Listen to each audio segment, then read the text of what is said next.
Good morning बच्चों, welcome. Dipole moment वाला जो टॉपिक है उसमें आज और आगे बढ़ना है। कल ऑलरेडी मैंने सिखा दिया था आपको कि dipole moment is a vector quantity और उसको कैसे कैलकुलेट किया जाता है डाइपोल मोमेंट को। तो उसके लिए फॉर्मूला सिखाया था कि अगर मेरे पास कोई Ab2 टाइप का मॉलिक्यूल है, अगर ये ऐसा मॉलिक्यूल है जिसमें ये बॉन्ड पोलर है तो उसकी बॉन्ड पोलरिटी अगर μ1 है, ये बॉन्ड पोलर है तो इसकी बॉन्ड पोलरिटी अगर μ2 है तो ऐसा मॉलिक्यूल, और यहाँ पे जो बॉन्ड एंगल है इसको थीटा बोल दिया जाए, तो ये मॉलिक्यूल के लिए डाइपोल मोमेंट उसका रिजल्टेंट वैल्यू कैसे निकालेंगे। तो mu resultant is equal to μ1 square plus μ2 square plus 2μ1 μ2 cos theta. ऐसा कोई मॉलिक्यूल आपके दिमाग में है तो यस, H2O है ना। तो H2O एक पोलर मॉलिक्यूल है। ये चीज तो आप पक्के से याद रखना कि H2O पोलर सॉल्वेंट है। H2O is a universal solvent. बच्चों, water is a universal solvent क्योंकि दुनिया में मैक्सिमम कंपाउंड ऐसे हैं जो वाटर सॉल्युबल है, तो इसीलिए तो वाटर को यूनिवर्सल सॉल्वेंट बोलते हैं। और वाटर जो कि उसका नेचर पोलर है, तो जितने भी दुनिया भर के पोलर कंपाउंड होंगे ना वो सारे H2O में डिसॉल्व हो जाएंगे। यानी ऑलवेज एक चीज याद रखना कि पोलर सब्सटेंस के अंदर डिसॉल्व होता है। Polar in polar, non polar in non polar. चलो वाटर की बात की जाए अभी डाइपोल मोमेंट के बारे में। तो वाटर, ऑक्सीजन, उसके आजू बाजू में 2 हाइड्रोजन, साथ साथ में ये चीज भी याद रख लेना बच्चों कि वाटर जो है उसका शेप बेंट शेप है। अब आपको पता है कि ऐसे क्रॉस एरो बनाना है। यहाँ पे जो बॉन्ड के इलेक्ट्रॉन पेयर है वो ऑक्सीजन टूवर्ड्स चले जाएंगे। अपना इलेक्ट्रॉनिक क्लाउड जो है वो ऑक्सीजन की तरफ जाएगा क्योंकि oxygen is more electronegative than hydrogen. तो शेयरिंग वाला पेयर कौन लेके जाएगा? Oxygen. So minus partial delta charge और ये पार्शियल पॉजिटिव, ये भी पार्शियल पॉजिटिव, ये भी पार्शियल नेगेटिव। तो दोनों का नेगेटिव। बॉन्ड एंगल वाटर का आपको पता है 104.5 डिग्री। तो इसका रिजल्टेंट वैल्यू ऐसे निकाल सकते हो आप। OH बॉन्ड की पोलैरिटी μ1, ये वाले OH बॉन्ड की पोलैरिटी μ2 और उसके हिसाब से नेट डाइपोल मोमेंट जो वाटर का है, म्यू नेट डाइपोल मोमेंट जो वाटर के लिए 1.85 डे बाय जितना है, वाटर का डाइपोल मोमेंट कितना है? 185 debye. And as you know that मेरे बच्चों कि 1 डे बाय का कूलम इंटू मीटर में वैल्यू कल मैंने सिखाया था 3.33 into 10⁻⁻30 coulomb into metre. 1 debye की वैल्यू कूलम इंटू मीटर में, तो 1.85 डे बाय। तो डे बाय को कूलम इंटू मीटर में कन्वर्ट करना है तो 3.33 इंटू 10⁻⁻30 कूलम इंटू मीटर में अगर वैल्यू चाहिए आपको तो 6.70 into 10⁻⁻30 coulomb into meter. So dipole moment in debye unit for water it is 1.85 debye, or in coulomb into meter it is 6.70 into 10⁻⁻30 coulomb into meter. मुझे इतना लंबा मैंने इसलिए खींचा ताकि ये मैंने बोल दिया कि ये पोलर है, तो ठीक है, आप सुनते भी भूल भी जाते, लेकिन हम इसको डिटेल में इसलिए जाए ताकि 5-10 मिनट आप इसके साथ स्पेंड करोगे ना तो चीजों को समझ पाओगे। तो वाटर बॉन्ड एंगल आपको याद हो गया, ये पोलर है वो पता चल गया, ये यूनिवर्सल सॉल्वेंट है वो पता चल गया, उसका डाइपोल ये पोलर है तो magnitude of polarity is called dipole moment, तो डाइपोल मोमेंट भी आपको पता चल गया। अच्छा, डेबाई यूनिट के बाद में कूलम इनटू मीटर में भी आपको वैल्यू दे दिया। तो ये इस ऑक्सीजन के टुवर्ड्स इसकी डाइपोल मोमेंट है, तो रिजल्टेंट वैल्यू इसकी इस डायरेक्शन में मिलेगी, यानी वाटर पोलैरिटी होगा। चलो, ये जस्ट एक्सप्लेनेशन था। अब शुरू करते हैं आज का टॉपिक, डायएटॉमिक मॉलिक्यूल। आज का टॉपिक है dipole moment and molecular structure. तो dipole moment and molecular structure में सबसे पहले फॉर डायएटॉमिक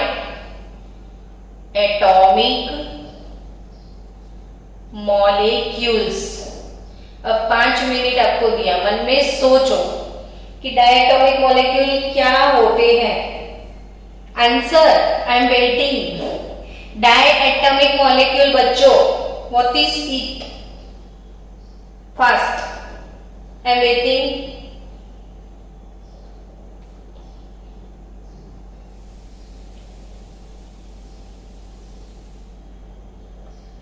डायएटॉमिक मॉलिक्यूल क्या होते हैं? तो diatomic, di means 2, atoms means atom, जिसमें सिर्फ 2 एटम होंगे वो डायएटॉमिक मॉलिक्यूल्स होंगे। Can you give me this type of some example? ये पोलर है और डायएटॉमिक है, ऐसे कोई आपके पास एग्जांपल है क्या? नहीं है? I have it. HF, HCl है ना, सिर्फ 2 एटम। HBr, तो ये सिर्फ 2 एटम है, तो ये डायएटॉमिक मॉलिक्यूल है। इसमें ये वाले फॉर्मूले की कोई जरूरत नहीं है, सिर्फ एक ही तो बॉन्ड है। सो यहां पे बच्चों याद रखियो कि इन डायएटॉमिक molecules the dipole moment of the bond gives the dipole moment of the molecule। तो ये बॉन्ड का जो डाइपोल मोमेंट है, बॉन्ड का जो डाइपोल मोमेंट है वही डाइपोल मोमेंट मॉलिक्यूल का हो जाएगा। तो जस्ट फॉर नॉलेज, HF है, HCl है, HBr है, तो इसमें HF का डाइपोल मोमेंट है 1.91 debye। मैं वैल्यू इसीलिए लिख रही हूं, आप मत पूछना कि मैडम ये प्रिपेयर करना पड़ेगा। नहीं बेटा, प्रिपेयर नहीं करना है, लेकिन क्वेश्चन तो आएंगे ना। अगर ये तीन डाल दिए और बोले which bond is more polar या which one is highest polar bond, तब ये वैल्यू एक बार देखा होगा, पढ़ा होगा, तो उससे आप याद रख पाओगे कि HF, HCl, HBr और HI, तो इन सब में हाईएस्ट पोलर बॉन्ड कौन सा है, मैक्सिमम पोलर बॉन्ड कौन सा है। तो अगर हम लॉजिकली सोचें कि इसका मैक्सिमम पोलर बॉन्ड कौन हो सकता है, तो अगर आपको वैल्यू नहीं पता है और ऐसे ही आपको आंसर देना है तो आप HF बता सकते हो। क्यों? तो फ्लोरीन, क्लोरीन, ब्रोमीन, आयोडीन में फ्लोरीन, क्लोरीन, ब्रोमीन और आयोडीन में सबसे ज्यादा इलेक्ट्रोनेगेटिव एलिमेंट तो फ्लोरीन है। हेलो देव, फ्लोरीन मैक्सिमम इलेक्ट्रोनेगेटिव, जिसकी इलेक्ट्रोनेगेटिविटी वैल्यू 4 है बेटा। तो हाईएस्ट इलेक्ट्रोनेगेटिव फ्लोरीन, उसके बाद क्लोरीन, ब्रोमीन, आयोडीन, समझे? तो ये इतना इलेक्ट्रोनेगेटिव है तो ये इलेक्ट्रॉनिक क्लाउड को सबसे ज्यादा पोलराइज करेगा ना, इसीलिए HF bond is more polar among these because of highest electronegativity of fluorine. तो फ्लोरीन का डायपोल मोमेंट है 1.91 डे बाय, HCl का डायपोल मोमेंट है 1.03 डे बाय। देखा, फ्लोरीन से क्लोरीन का कम है, ब्रोमीन का तो और भी कम है, 0.79 डे बाय हो गया, और ये तो बिल्कुल कम हो जाएगा 0.38 डे बाय। और ये सारे मॉलिक्यूल की ज्योमेट्री अगर आप देखोगे तो अभी तो जस्ट 2 पॉइंट है ना, जस्ट 2 एटम, तो कोई शेप थोड़ी ना बनेगा, वो सारे लीनियर होंगे। कैसे होंगे वो सारे? लीनियर ज्योमेट्री सबकी होगी। तो in case of diatomic molecule जो बॉन्ड पोलैरिटी है वही मॉलिक्यूल पोलैरिटी है, इसमें कोई रिजल्टेंट वैल्यू नहीं निकलेगा। आई थिंक आप मेरे स्टूडेंट हो और आप समझ गए हो। यहाँ जो जो चीजें आपको कॉम्पिटिटिव लेवल पे याद रखनी है मैं सब चीजें बता रही हूँ, मैं खाली टेक्स्ट बुक नहीं पढ़ा रही हूँ, माइंड इट। तो ये सारे बॉन्ड में मैक्सिमम पोलर बॉन्ड HF, क्यों? क्योंकि इसका इलेक्ट्रोनेगेटिविटी सबसे ज्यादा है। डन। चलो next,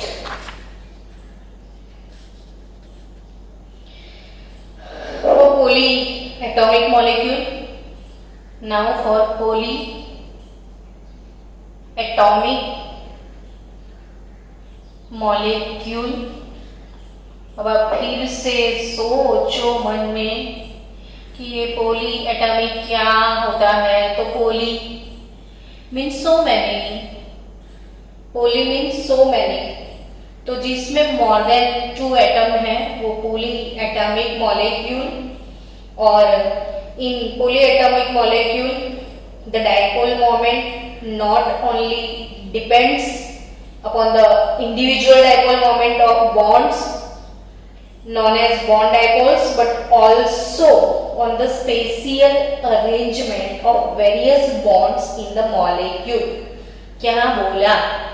So poly atomic molecule में bond dipole moment सिर्फ उस पर डिपेंड नहीं करेगा लेकिन उसके शेप पे भी डिपेंड करेगा। सबसे पहले इंपॉर्टेंट बात मैं बता दूं, एक मॉलिक्यूल है CO2।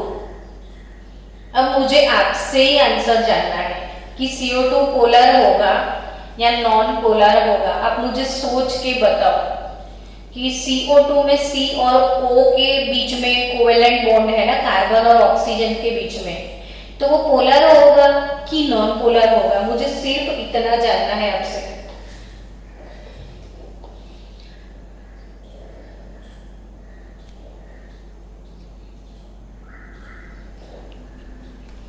बच्चों आंसर दो वरना गब्बर को बुलाएंगे। नॉन पोलर क्यों? नहीं तो वो नॉन पोलर है।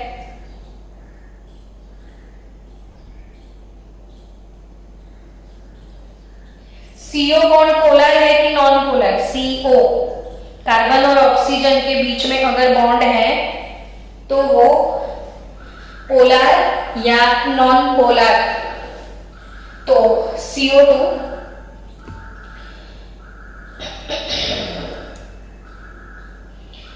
पोली एटॉमिक मॉलिक्यूल में सबसे पहले हम डिस्कशन करने वाले हैं मॉलिक्यूलर टाइप AB2 के लिए। कौन से टाइप के लिए हम आज डिस्कशन करेंगे? सबसे पहले AB2, सेंट्रल एटम A और B2।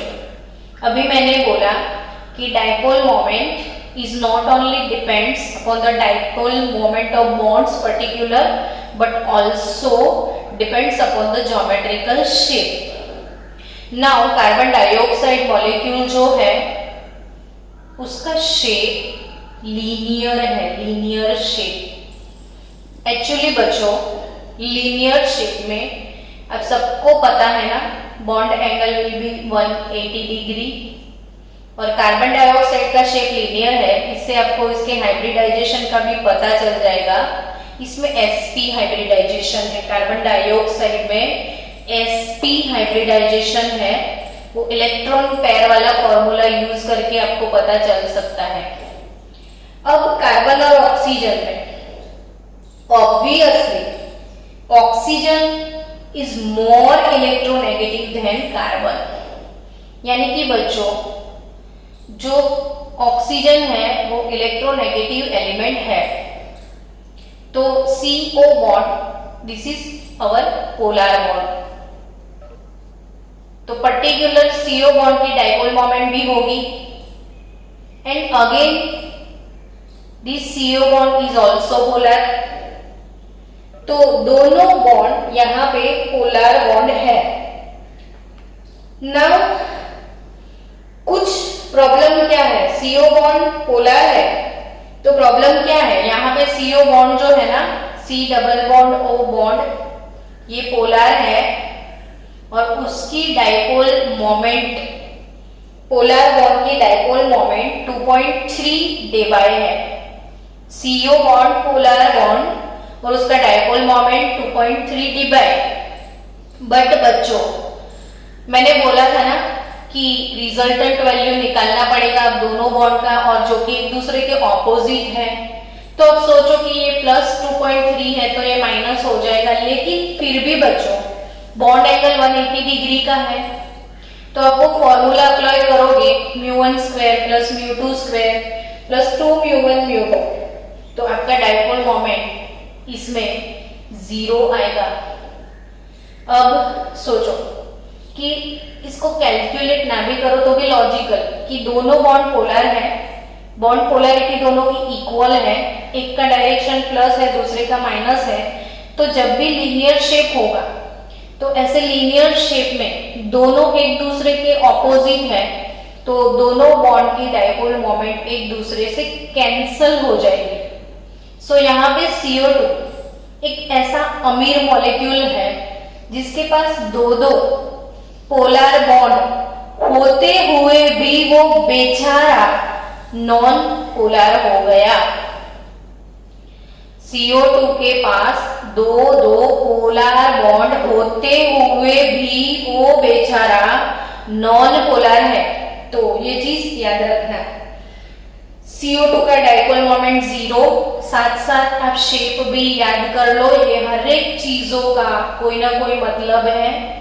CO2 में हाइब्रिडाइजेशन sp है, शेप उसका लीनियर है, डाइपोल मोमेंट 0 है, और स्ट्रक्चर भी सीख लो क्योंकि आगे रेजोनेंस हम सीखने वाले हैं, तो सबका स्ट्रक्चर पता नहीं है तो रेजोनेटिंग यानी कैनोनिकल फॉर्म्स भी आप नहीं बना पाओगे। चलो नेक्स्ट मॉलिक्यूल CO2 जैसा BeF2। BeF2 हमको आज Ab2 के बारे में पढ़ना है ना, तो BeF2 beryllium difluoride. Beryllium difluoride में हाइब्रिडाइजेशन कौन सा होगा, तो आप वो निकाल दो, लोन पेयर वाला फंडा, electron pair half B plus M, इसमें कैटायन एनायन तो है नहीं, हाफ वैलेंस इलेक्ट्रॉन बेरिलियम के 2 होते हैं 1s2 2s2, last 2s2 valence, और मोनोवैलेंट भी 2 है इसमें, 4/2 अगेन 2, सो हाइब्रिडाइजेशन sp, और अगर sp हाइब्रिडाइजेशन है तो शेप तो डेफिनेटली लीनियर बनता है। अब लीनियर शेप है, सारी दुनिया को पता है कि फ्लोरीन तो बहुत ज्यादा इलेक्ट्रोनेगेटिव है, तो बेरिलियम डाइफ्लोराइड में ये बॉन्ड पोलर है, ये बॉन्ड भी पोलर है, पोलर बॉन्ड होते हुए भी शेप इसका लीनियर है, sp हाइब्रिडाइजेशन है, बॉन्ड एंगल 180 डिग्री है, तो उसका नेट डाइपोल मोमेंट 0 हो जाएगा। सो पोलर बॉन्ड होते हुए भी ये मॉलिक्यूल नॉन पोलर हो जाएगा, है ना। तो जब भी कोई इक्वल बॉन्ड ऑपोजिट डायरेक्शन में होते हैं, जब भी कोई इक्वल बॉन्ड ऑपोजिट डायरेक्शन में होते हैं तो डाइपोल मोमेंट 0 हो जाता है। तो BeF2 BeCl2 तो ये due to linear shape non polar molecule है, पोलर बॉन्ड होते हुए भी। इसके बाद Ab2 टाइप का तीसरा मॉलिक्यूल Ab2E2 है, पर वो H2O मैंने अभी अभी एक्सप्लेन कर दिया। H2O का नेट डाइपोल मोमेंट है क्योंकि उसका शेप लीनियर नहीं है, बेल्ट शेप है, तो उसका एक पर्टिकुलर डाइपोल मोमेंट है 1.85 dB। अब H2O के बाद Ab2 टाइप का मॉलिक्यूल अगर H2S, H2O जैसा दूसरा मॉलिक्यूल H2S, ये भी वैसे Ab2E2 टाइप है क्योंकि उसके पास दो बॉन्डिंग, दो loan parallel, ultimately it is Ab2 तो है, तो 1.85 dB है इसका डाइपोल मोमेंट, और H2S का डाइपोल मोमेंट जो है वो 0.95 dB है। तो ये दोनों का शेप जो है, वाटर का शेप बेंट शेप और H2S का शेप भी बेंट शेप है। दोनं एक ही ग्रुप में तो है, O, S, T, O, तो H2S, H2O, H2Se, H2Te, H2BO है ना। तो आपको ये चीज याद रखना है। अभी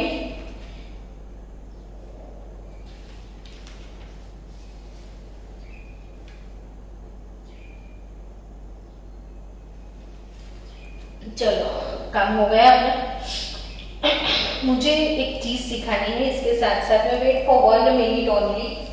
मुझे कुछ याद आया है और मैंने शायद उसमें देखा भी था, पेपर में मैंने आपको डीपीपी भेजा है ना, उसमें कि बॉन्ड एंगल के बारे में एक चीज बता दूं कि जो सेंट्रल एटम है उसकी इलेक्ट्रोनेगेटिविटी इंक्रीज होगी तो बॉन्ड एंगल इंक्रीज होगा। ये चीज एक साथ में बता देती हूँ। देखो टॉप टू बॉटम OS से अगर आपको एग्जाम में ऐसे पूछ लिया है H2S, H2O, H2Se और H2Te, ये 16 नंबर का ग्रुप है OS से TO, ठीक है। ये सबके हाइड्राइड है। ऑक्सीजन का हाइड्राइड H2O तो सल्फर का हाइड्राइड H2S, तो सेलेनियम का हाइड्राइड H2Se तो टेलुरियम का H2Te, है ना। अब सबका सेम शेप है, सेम शेप, सारे के सारे बैंड शेप है ऐसे ही वाटर के जैसे।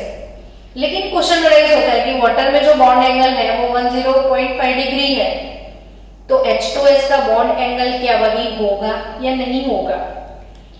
तो H2S का बॉन्ड एंगल मैं आपको सिखा दूं कि यहाँ पे टॉप टू बॉटम मूव होते हो तो आपको पता है कि इलेक्ट्रो नेगेटिविटी डिक्रीज होता है। जब हम top to bottom move on करते हैं तो सबके माइंड में सेट है कि जो सेंट्रल एटम है वो धीरे धीरे उसका साइज इंक्रीज होगा, OS से T को, तो top to bottom size increase होता है। जो छोटू वाला है ना, छोटू वाला वो इलेक्ट्रोनेगेटिव होता है और बड़ू वाला जो है वो इलेक्ट्रो पॉजिटिव होता है। ये चीज पक्के से माइंडसेट कर लो, ये इलेक्ट्रोनेगेटिव ये पॉजिटिव, यानी जैसे आप टॉप टू बॉटम जाओगे इलेक्ट्रोनेगेटिविटी पक्के से डिक्रीज होगा। और जब सेंट्रल एटम का इलेक्ट्रोनेगेटिविटी डिक्रीज होता है तो बॉन्ड एंगल जो है वो डिक्रीज होगा। याद हो गया मैंने क्या बोला कि जब सेंट्रल एटम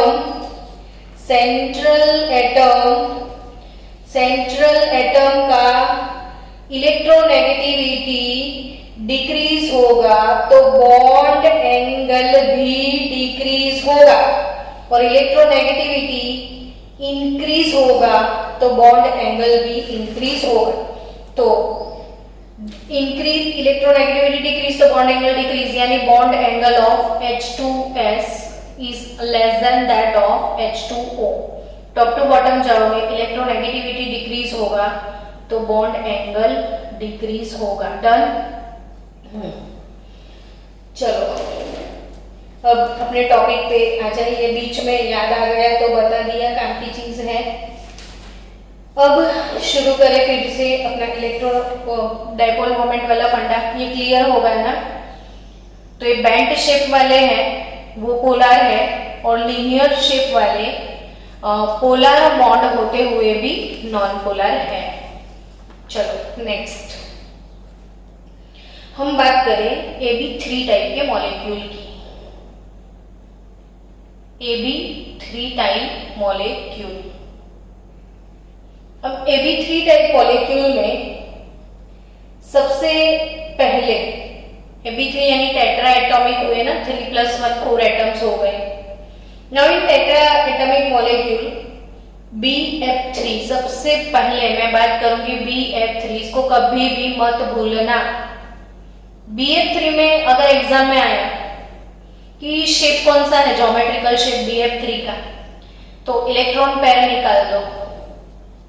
इलेक्ट्रॉन पेयर का फॉर्मूला अब तो पक्के से लर्न हो गया ना, half V + M। Half boron की वैलेंस 3, मोनोवैलेंट 3। बोरोन 13 ग्रुप का मेंबर है तो वैलेंस 3 हो गए। अब जब फ्लोरीन है तो वो मोनोवैलेंट है, यानी कि फ्लोराइड -1 होता है। मोनोवैलेंट यानी जिसका ऑक्सीडेशन स्टेट +1 या -1 हो, तो ये मोनोवैलेंट है फ्लोरीन। तो 3 6/2 अगेन 3, इसके पास 3 इलेक्ट्रॉन पेयर है, बॉन्डिंग है तीनों तीन। अब जब 3 इलेक्ट्रॉन पेयर है तो हाइब्रिडाइजेशन कौन सा, मन में इमोशन जगाओ, तो sp2 होगा। 3 चाहिए ना तो 2p1s, तो हाइब्रिडाइजेशन sp2। अब हाइब्रिडाइजेशन sp2 है तो ज्योमेट्रिकल शेप भी आप बता सकते हो, ट्रायंगुलर प्लानर शेप होगा। ये सेम प्लेन में होंगे तीनों बॉन्ड। तो बच्चों BF3 ट्रायंगुलर प्लानर शेप है, ऐसे एक ट्रायंगल दिख रहा है ना आपको। अब फ्लोरीन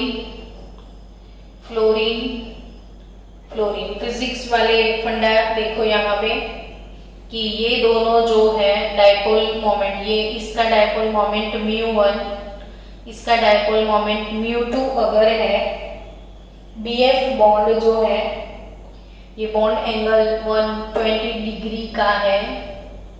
तो अकॉर्डिंग टू बॉन्ड एंगल और अकॉर्डिंग टू डाइपोल मोमेंट अब रिजल्टेंट वैल्यू निकालोगे इसका, तो रिजल्टेंट वेक्टर, ये वाला वेक्टर, ये वाला वेक्टर, ये ऐसे है, ये वेक्टर, ये ऐसे वेक्टर है, तो इसका रिजल्टेंट वेक्टर इस डायरेक्शन में होगा। यानी कि अब जो रिजल्ट निकला वो आमने सामने लीनियर शेप में चला गया। सोचो बच्चों, इसका और इसका रिजल्टेंट वेक्टर यहां मिलेगा ऐसे, और ये जो रिजल्टेंट वेक्टर है, अब ये दोनों एक दूसरे के ऑपोजिट साइड, ये bond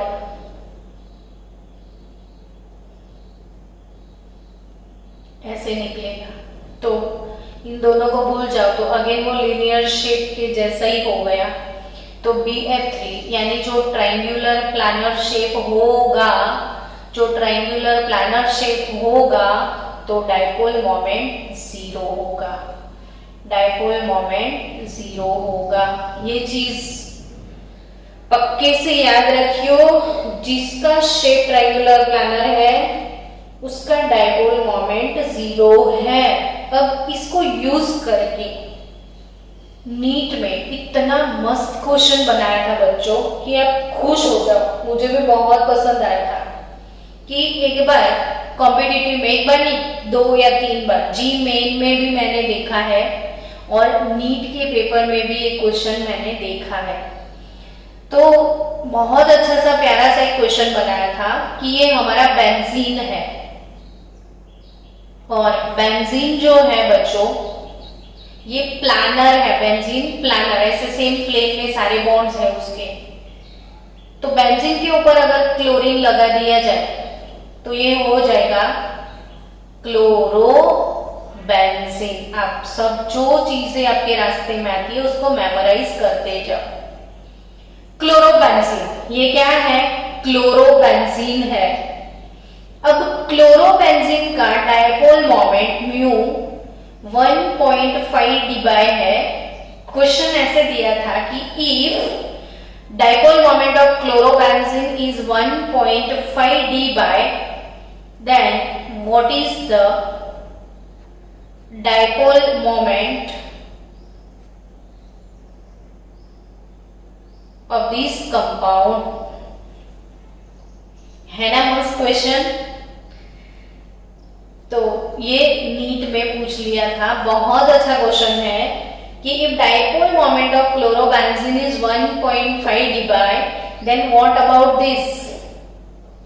Now students, what about this? So बच्चों, ये मैंने पहले ही बोल दिया, प्लानर स्ट्रक्चर, ये फंडा आपको यहाँ पे यूज करना है। बच्चे लोग ये सोचते हैं कि कहीं एक ही पोलर बॉन्ड है और एक ही पोलर बॉन्ड का 1.5 dB है, तो यहाँ पे 1 2 3 4 चार पोलर बॉन्ड है, तो ऑब्वियसली 1.5 into 4 होगा। लेकिन नहीं, ये अगर प्लानर स्ट्रक्चर है तो इसमें आप समझ सकते हो कि ये जो 3 बॉन्ड है वो ट्रायंगुलर प्लानर शेप में चले गए। देखो 1 2 और 3, ये ट्रायंगुलर प्लानर शेप। अब इसका रिजल्टेंट इस डायरेक्शन में जाएगा, तो ये दोनों का डायपोल मोमेंट यानी ये तीनों का डायपोल मोमेंट कैंसल, जीरो हो जाएगा। अल्टीमेटली बचा क्या? ये तीनों बॉन्ड तो जीरो में चले गए, तो अल्टीमेटली क्लोरोबेंजीन था, वो क्लोरोबेंजीन ही बचा। सो बच्चों, इसका भी डायपोल मोमेंट 1.5 dB होगा। समझे आप? ये ट्रायंगुलर प्लानर शेप जीरो है, ये ट्रायंगुलर प्लानर शेप जो है वो जीरो है, तो अल्टीमेटली क्लोरोबेंजीन बचा, तो dipole moment of this molecule will be 1.5 dB only. तो ये याद रखना, मैंने इसको टाइम दिया है, आप भी इसके लिए टाइम स्पेंड करियो। अगेन मैं एक एक्स्ट्रा ऑर्डिनरी क्वेश्चन और मॉलिक्यूल बताने जा रही हूँ, फिर से आप ध्यान से समझना है आपको।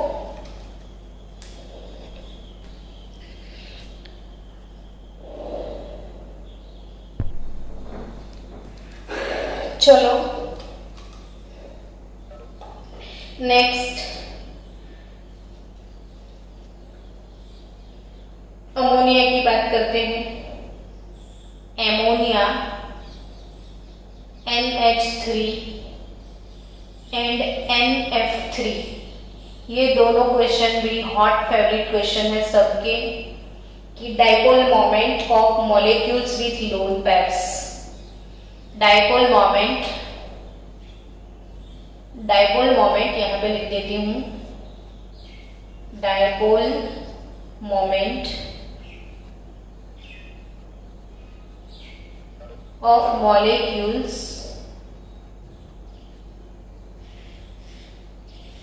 With lone pair. तो लोन पेयर इनमें है, नाइट्रोजन के ऊपर लोन पेयर होता है। तो ऐसे मॉलिक्यूल की डायपोल मोमेंट के बारे में सोचे तो NH3 शेप किसी को याद है? अमोनिया का शेप कैसा है? अमोनिया का शेप कैसा है बच्चों? तो NH3 आप यूज करो हाफ V+M, तो हाफ नाइट्रोजन की वैलेंस में 5, मोनोवैलेंट 3, 8/2 हो गए 4, तो हाइब्रिडाइजेशन sp3 हो जाएगा। तो अमोनिया के अंदर हाइब्रिडाइजेशन sp3 है, तो ऑब्वियसली इसमें भी sp3 होगा। तो टोटल 4 इलेक्ट्रॉन पेयर है, लेकिन दिखते हैं बॉन्डिंग सिर्फ 3 दिखते हैं। टोटल 4 है, इसमें 3 बॉन्डिंग है तो एक हो जाएगा लोन पेयर। तो ये दोनों मॉलिक्यूल Ab3 E टाइप के हैं। दोनों मॉलिक्यूल किस टाइप के हैं? Ab3 E टाइप के हैं। अभी Ab3 E मॉलिक्यूल दोनों में sp3 हाइब्रिडाइजेशन में नाइट्रोजन जो है उसका शेप कौन सा होगा? तो Ab3 टाइप के जो मॉलिक्यूल होते हैं वो बता दो एक बार कि आपको पता है sp3 हाइब्रिडाइजेशन यानी शेप विल बी टेट्राहेड्रल, है ना। लेकिन एक तो लोन पेयर है इसका, तो ये शेप में कंसीडर नहीं होगा। तो शेप में सिर्फ ये तीनों को कंसीडर करना है, तो ये तो पिरामिड है। तो अमोनिया का शेप कौन सा है? Trigonal pyramidal shape. Trigonal pyramidal shape. सबके शेप भी मैं बताती जा रही हूं ताकि आप भूल ना जाओ। Trigonal pyramidal shape sp3 hybridisation, लेकिन यहाँ पे VSEPR अप्लाई होता है। ये जो लोन पेयर है और ये बॉन्डिंग पेयर है, दोनों के बीच में रिपल्शन होता है और ड्यू टू दैट यहाँ पे कॉन्ट्रैक्शन होता है। तो here bond angle 107 degree instead of 109.5 degree. तो बॉन्ड एंगल क्यों डिक्रीज हुआ? तो due to that. Now ammonia और NF3। तो NF3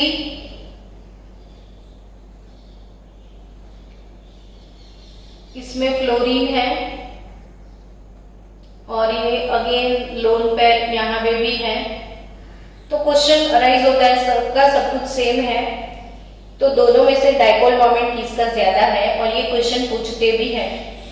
तो याद रखियो कि dipole moment of ammonia is greater than that of dipole moment of NF3। Why it is so? तो in ammonia molecule NH bond polar bond, in NF3 molecule again NF is polar bond. There are 3 polar bond, 1 lone pair, 3 polar bond, 1 lone pair। तो problem क्या आई? तो problem ये है कि NH bond में hydrogen से ज्यादा इलेक्ट्रोनेगेटिविटी नाइट्रोजन का है। सो आप एरो क्रॉस एरो कैसे डालोगे? तो ये सारी जो डाइपोल मोमेंट है वो नाइट्रोजन टूवर्ड्स है। ये जितने भी डाइपोल मोमेंट है वो किसकी टूवर्ड्स है? नाइट्रोजन की तरफ है। और लोन पेयर का भी अपनी ऊपर की तरफ ही होता है डाइपोल मोमेंट। तो यानी कि चारों चार बॉन्ड सेम डायरेक्शन में है। चारों चार की डाइपोल मोमेंट सेम डायरेक्शन में है। सो इसीलिए रिजल्टेंट डाइपोल मोमेंट अमोनिया की ज्यादा है। 1.47 डी/, इसका वैल्यू है। अमोनिया का वैल्यू कितना है? 1.47 D/. Now resultant dipole moment of NF3। तो NF3 में क्या प्रॉब्लम है? तो फ्लोरीन जो है वो ज्यादा इलेक्ट्रोनेगेटिव है। ऑपोजिट हो गया है ना ये चीज। देखो यहाँ पे सेम डायरेक्शन में सब कुछ, यहाँ पे ये तीनों नीचे की तरफ। Fluorine is more electronegative than nitrogen. यहाँ पे नाइट्रोजन पॉजिटिव पोल है, यहाँ पे नाइट्रोजन नेगेटिव पोल है। तो ये ऑपोजिट डायरेक्शन में हो गया। देखो तो ये एक दूसरे को क्रॉस करेंगे ना, तो इतना वैल्यू तो 0 हो जाएगा, बचा 2 का resultant value. So the dipole moment of NF3 it is 0.23 D/, जितना वैल्यू है NF3 का।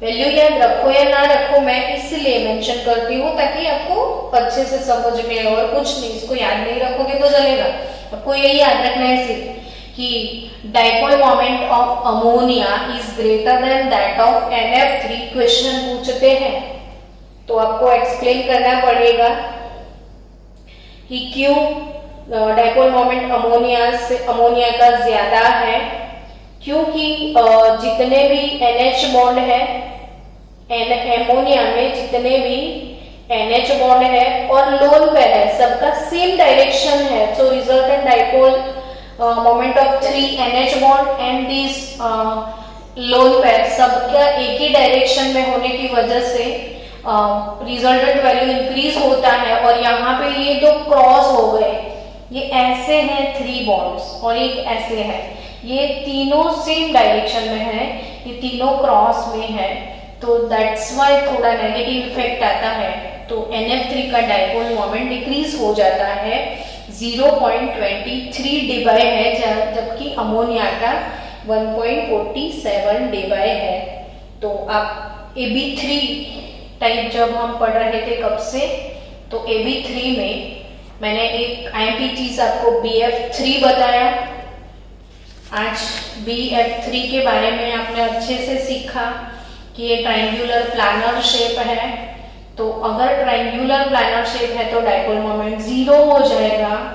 और इसका यूज करके नीट का ये क्वेश्चन है, और यहाँ पे ट्रायंगुलर प्लानर शेप नहीं है, ट्रायगोनल पिरामिडल शेप है और लोन पेयर भी साथ में है। तो अमोनिया और NF3 के बाद बताएं तो ammonia is more polar than NF3 because of this reason. तो इसके बाद हम मॉलिक्यूलर टाइप AB4 में मूव ऑन करेंगे। नेक्स्ट मूव ऑन होगा अपना AB4।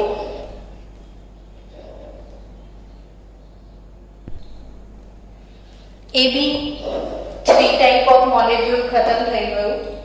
નેક્સ્ટ છે AB4 મોલેક્યુલ। આજનું આપણું નેક્સ્ટ ટોપિક કયું છે AB4 टाइप મોલેક્યુલ। ને AB4 टाइप મોલેક્યુલ એના અંદર પહેલું મોલેક્યુલ આવી જશે મીથેન। अब મીથેન મોલેક્યુલ, તો મીથેન મોલેક્યુલનું શેપ જે છે એ ટેટ્રાહેડ્રલ શેપ છે। મીથેન મોલેક્યુલ कयू शेप है टेट्राहेड्रल। तो जब टेट्राहेड्रल शेप होगा तो वो टेट्राहेड्रल शेप वो चारों कॉर्नर की तरफ इक्वल लेंथ वाले बॉन्ड है।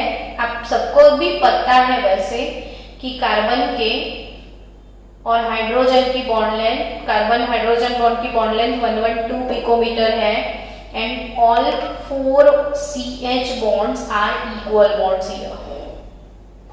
so यहाँ पे एक दूसरे के सामने ये बॉन्ड है। अगर शेप पूरा 3D में देखोगे तो सबकी डाइपोल मोमेंट कैंसल हो जाएगी। तो मीथेन मॉलिक्यूल की डाइपोल मोमेंट μ0 होगी। मीथेन मॉलिक्यूल की डाइपोल मोमेंट μ0 होगी।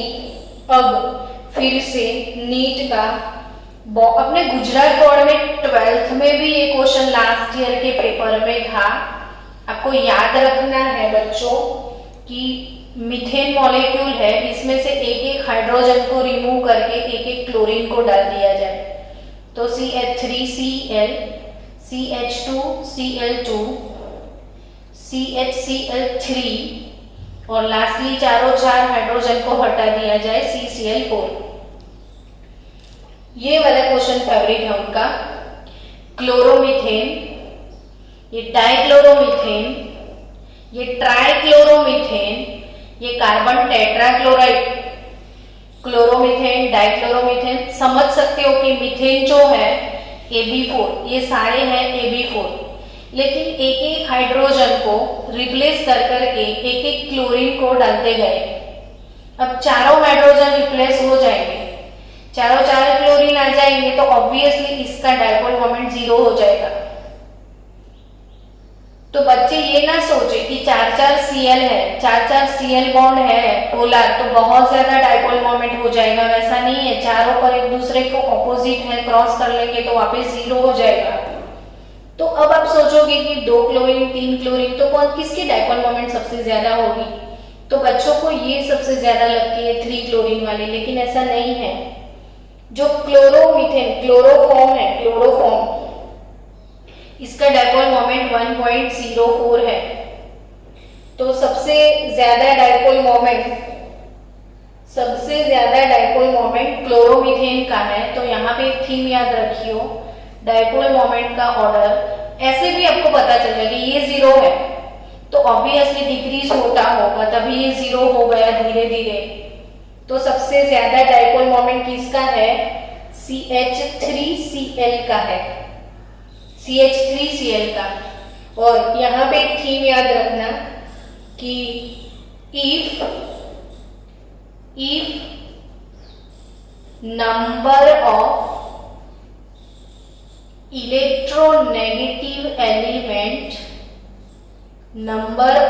electronegative element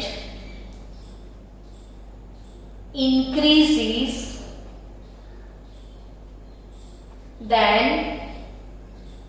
if number of electronegative element increases, then dipole moment decreases। जितने इलेक्ट्रोनेगेटिव एलिमेंट इंक्रीज होंगे डाइपोल मोमेंट डिक्रीज होगा। देखो 1 है, यहाँ पे 2 है, यहाँ पे 3 है, यहाँ पे 4 है, इंक्रीज होते जा रहे हैं तो डाइपोल मोमेंट डिक्रीज होता जाएगा। इन दोनों की डाइपोल मोमेंट मुझे नहीं पता है वैल्यू, शायद आपको 12th में है हमारे पास एक चैप्टर में, हेलो अल्केन हेलो एरिन में इन दोनों की वैल्यू टेबल में है, पर मुझे इससे कोई लेना देना नहीं है वैल्यू से। बट ये याद रखो CCl4 का 0 है, मीथेन का 0 है। जैसे जैसे क्लोरीन इंक्रीज होता जाएगा तो डाइपोल मोमेंट का फंडा याद रखना, सबसे ज्यादा डाइपोल मोमेंट क्लोरोमीथेन की है। इस बार भी बोर्ड में ये क्वेश्चन था, दिस ईयर 12th बोर्ड के पेपर में, रेसेंट बोर्ड का पेपर देखना, इसमें क्वेश्चन है और ये बहुत बहुत फेवरेट क्वेश्चन है। तो आसानी से आप याद रख लेना, हाईएस्ट CH3Cl की लोएस्ट CCl4 की वैल्यू। चलो नेक्स्ट, अभी बहुत सारी चीजें और भी इसमें डिस्कस करनी है तो आज के लेक्चर में नहीं हो पाएगी। कल फिर से इसी टॉपिक पे तीसरा लेक्चर आएगा अपना डाइपोल मोमेंट पे, और उसके नेक्स्ट में भी हो सकता है डाइपोल मोमेंट पे हम पढ़ेंगे।